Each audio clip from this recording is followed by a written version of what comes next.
রমজান শেষ হতে হতেই পবিত্র ঈদ উল ফিতর আবার চলে আসবে।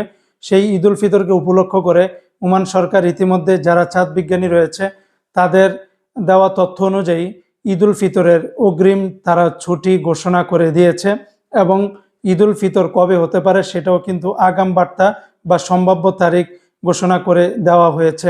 যদিও ঈদ হবে চাঁদ দেখার উপর নির্ভরশীল, তারপরও ওমানের যে চাঁদ বিজ্ঞানীরা রয়েছে তারা একটা ক্যালকুলেশন করে সম্ভাব্য ছুটির দিন এবং সম্ভাব্য ঈদের তারিখ ঘোষণা করেছে।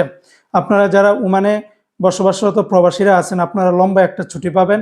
ওমানের চাঁদ বিজ্ঞানীর তথ্য অনুযায়ী আগামী 19শে মার্চ হবে 29শে রমজান, আর সেই 29শে রমজানই হবে ওমানে প্রথম ছুটির দিন। ওমানে 20শে মার্চ অর্থাৎ রোজ শুক্রবারে হতে পারে পবিত্র ঈদ উল ফিতরের প্রথম দিন। সেই অনুযায়ী 19শে মার্চ এবং 20, 21, 22, 23 টানা 5 দিন আপনারা ঈদ উল ফিতরের ছুটি পেতে পারেন। ওমানের নিয়ম অনুযায়ী যদি কোনো ছুটি যদি কোনো সাপ্তাহিক ছুটির ভিতরে পড়ে তাহলে সেক্ষেত্রে এক্সট্রা একদিন বেশি পাবে। তাই এই বছরে অর্থাৎ 2026 সালের পবিত্র ঈদ উল ফিতরের ছুটি অন্তত 5 দিন আপনারা পাবেন।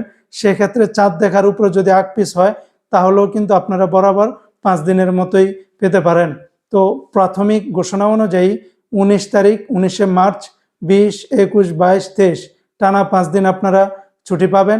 বৃহস্পতিবার থেকে নিয়ে সোমবার পর্যন্ত, মঙ্গলবার থেকে আবার পুনরায় সকল ধরনের কার্যক্রমগুলি চলমান থাকবে।